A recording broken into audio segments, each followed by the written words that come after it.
Kita akan lanjutkan perbincangan malam hari ini untuk Anda pemirsa. Mas Arya Bima menarik mengambil kutipan dari Prof. Lili tadi ya. PDIP dulu yang membackup penuh Pak Jokowi, Mas Arya Bima. Sekarang seperti apa melihat respon Pak Jokowi begitu? Kalau Pak Jokowi punya agenda, lawan politiknya sepertinya juga punya agenda. Karena dalam berpolitik ada saja celah yang bisa diisi ya Prof. Bagaimana Mas Arya? Ya, bersama Pak Jokowi 2 periode sebagai presiden, PDI bukan hanya membackup, ya memang sebagai partai pengusung dalam situasi pancaroba ekonomi COVID misalnya, kita dukung penuh. Bahwa narasi-narasi besar teknokratik ideologis pembangunan Pak Jokowi tidak lepas dari keinginan-keinginan besar PDI untuk memaknai bagaimana teknokrat dalam konteks pembangunan ini harus mewujudkan apa itu kesejahteraan rakyat. Pada prinsipnya memang kita yang mengusung, kita yang mendukung. Persimpangan jalannya pada saat Pilpres 2024, di mana dukungan Pak Jokowi tidak dari calon yang direkomendasikan PDI Perjuangan karena mendukung Pak Prabowo, bukan Pak Ganjar Pranowo, kan itu. Yang lebih parah lagi pada saat keputusan MK yang meloloskan batas umur kepada Mas Wapres Gibran. Tapi itu adalah satu proses politik yang akhirnya bahwa pemilu secara sah sudah ditetapkan hasilnya Pak Prabowo menjadi presiden, Mas Gibran menjadi Wapres. Bahkan Ibu Mega menginstruksikan kita hadir di dalam pelantikan presiden dan Wapres di MPR RI. Intinya bahwa siklus demokrasi per 5 tahunan ini PDI Perjuangan sangat menjaga terhadap isu pemakzulan, mulai Mbak Puan, mulai Pak Ganjar, saya, Pak Said menyampaikan itu adalah sesuatu yang tidak mendidik dalam tradisi demokrasi kita dan tidak merespon apapun, terutama apalagi mendukung. Ya memang tidak ada suatu fakta-fakta hukum yang bisa dijadikan sebagai isu pemakzulan, sebenarnya selesai. Ya. Tidak ada yang harus diglorifikasi atau dibesar-besarkan seolah pemakzulan ini menjadi suatu hal yang sangat serius. Karena sampai hari ini tidak ada fakta-fakta di dalam DPR maupun MPR yang mengarah pada pemakzulan Mas Wapres gitu maksud saya. Maksud saya Pak Jokowi juga jangan terlalu ketakutan berlebihan itu kan. Toh beliau dekat dengan kawan-kawan di Kimples gitu. Kalau toh sekarang masih ada bunyi-bunyian yang seolah-olah persepsi publik ini gaduh soal pemakzulan, ya itu pinter-pinternya yang membuat gaduh saja gitu kan. Dan itu Pak Jokowi kejebak dalam mungkin situasi psikologis politik yang ada. Ini yang saya maksudkan, jangan terlalu merespon politik nasional ini yang mana sebenarnya lebih pada narasi-narasi yang masuk ke dunia konflik. Oke, Mas Arya, artinya narasi-narasi yang digunakan Pak Jokowi jangan sampai membingungkan publik begitu Mas Arya? Ya ini kan rakyat kecil disuruh ikut-ikut mikirkan apa itu pemakzulan, apa itu ijazah kan gitu loh. Ini yang saya kritik itu begitu. Udahlah yang semacam-semacam itu cukup Pak Silvester dan teman-teman sajalah. Ya. Bagaimana yang menanya Pak Prabowo, Pak Jokowi, Pak SBY, Ibu Mega, Pak Yusuf Kalla. Ya. Ini bicara soal hal yang besar.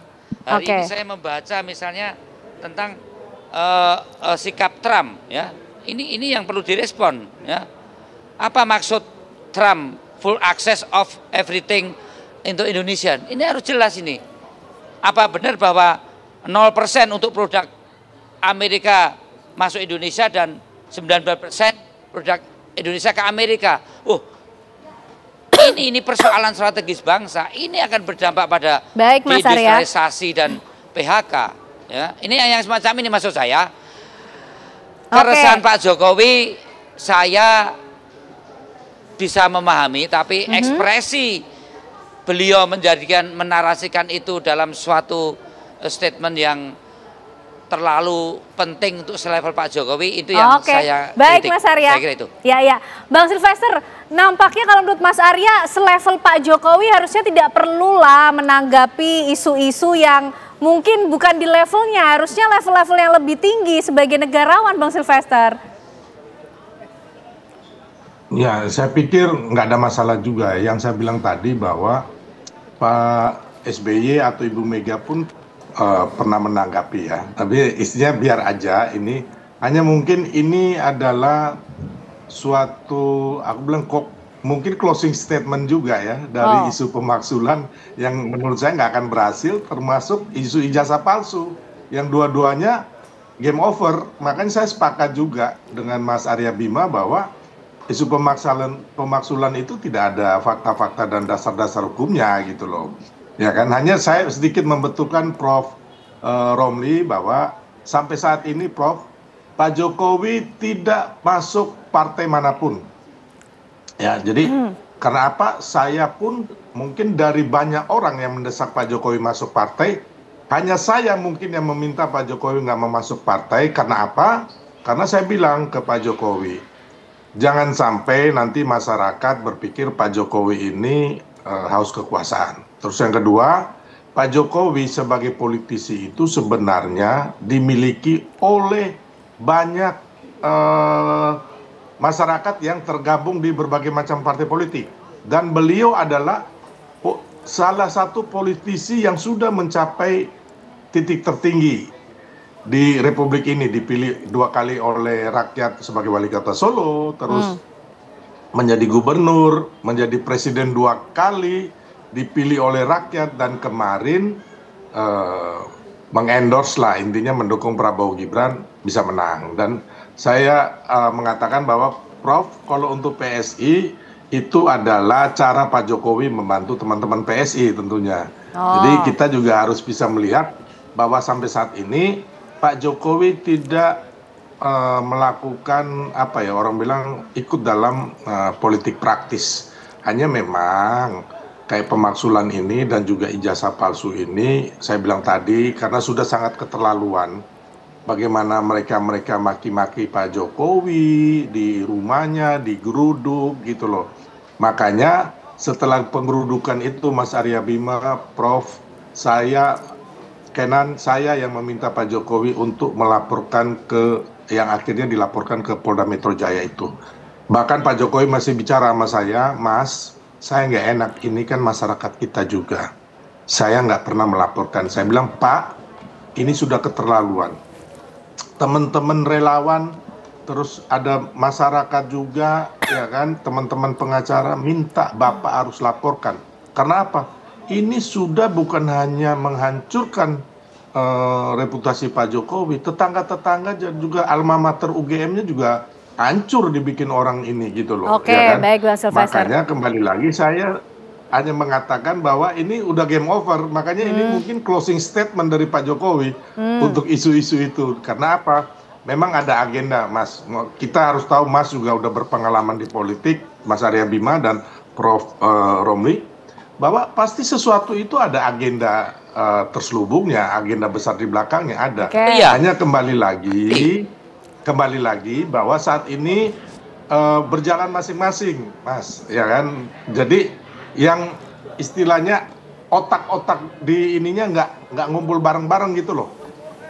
Kalau seperti mau melakukan revolusi itu kan, TNI, Polri, dan para politisi ini kan intinya kan nggak bergabung rame-rame, ya kan, seperti waktu kita bagaimana zaman Pak Harto diturunkan atau Gus Dur diturunkan. Sudah cukup banyak penjelasannya. Mas Arya Bima sepertinya ingin merespon, singkat saja Mas Arya Bima, silakan.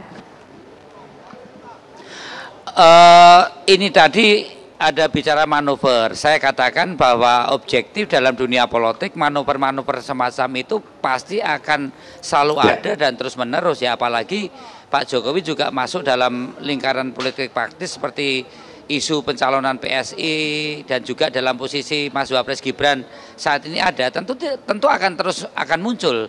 Hanya kalau mau merespon yang lebih pilih-pilih terkait dengan posisi beliau sebagai Ya, sebagai presiden ke-7, mantan presiden, ini tidak bisa isu ecek-ecek itu terus kemudian selalu direspon, dan justru itulah yang akan membuat situasi, mohon maaf, kegaduhan. Kalau dari Pak Sekretar nggak apa-apa, kalau kegaduhan itu muncul dari Pak Jokowi ini yang jadi masalah. Terima kasih. Oke, baik Mas Arya Bima. Prof Lili, mungkin ini apakah betul closing statement dari Pak Jokowi, sedangkan Pak Jokowi ada dalam lingkaran politik praktis menurut Mas Arya Bima? Kalau Prof Lili, iya, melihatnya? Kan politik itu seni dari berbagai kemungkinan. Oke. Sehingga kita bisa juga menduga-duga. Berarti belum closing statement dong kalau belum gitu. closing statement. Jadi ada berbagai kemungkinan. Kemungkinan pertama memang Pak Jokowi merespon itu dalam konteks juga uji loyalitas dari para pendukungnya. Oke, karena sudah tidak ada yang membackup lagi sudah ada selain yang backup pendukungnya. lagi tadi. Sejauh mana nih para pendukungnya? Apakah tetap masih di belakang beliau ataukah tidak? Saya kira ini bagian dari test case Pak Jokowi nih di masa ini. Kan uji itu. Kalau loyalitasnya sudah teruji, memang untuk apa nanti loyalitasnya, Prof? Nah, saya kira kan tadi lawan-lawan politik bahwa menganggap Pak Jokowi ini punya agenda juga gitu loh. Yang tadi, ya salah satunya meskipun tadi kata saya setuju Pak Jokowi mestinya memang tidak masuk di dalam politik praktis. Tetapi kemudian Mas Wilfred kan mendorong agar PSI berganti, logonya berganti. Terus kongresnya di Solo, di kandang Banteng, sehingga kemudian muncul anggapan-anggapan spekulasi ini jangan-jangan ini terkait 2029, kan seperti itu. Baik, terus yang Prof. kedua juga kan langkah-langkah politik dari Mas Wapres. Langkah-langkah politik dari Mas Wapres. Ini jangan-jangan Mas Wapres ini juga mempersiapkan 2029. Jadi aksi reaksi itu muncul. Nah, saya berharap sih memang persoalan ijazah palsu udah selesai lah gitu loh. Jangan terus-menerus kita nih habis energi. Terus persoalan pemakjulan, nggak ada memang kesalahan-kesalahan. Dan itu repot sekali tuh untuk itu kan, untuk proses sampai ke MPR itu. Dari DPR ke MK ke DPR lagi. Itu panjang sekali. Mas Arya Bima sedikit saja ya Mas ya?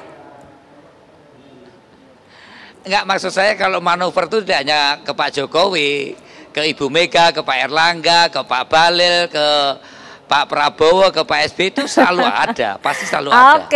Artinya semua tokoh politik di bangsa ini pasti menghadapi manuver politik ya. Jadi responnya yang berbeda saja. Semakin malam semakin seru, tapi di tempat Mas Arya Bima sudah hujan. Artinya kita harus menutup pembahasan kita malam hari ini. Terima kasih Prof Lili, terima kasih Bang Silvester dan juga Mas Arya Bima. Malam hari ini sudah bergabung bersama kami di Apa Kabar Indonesia Malam. Sehat selalu semuanya.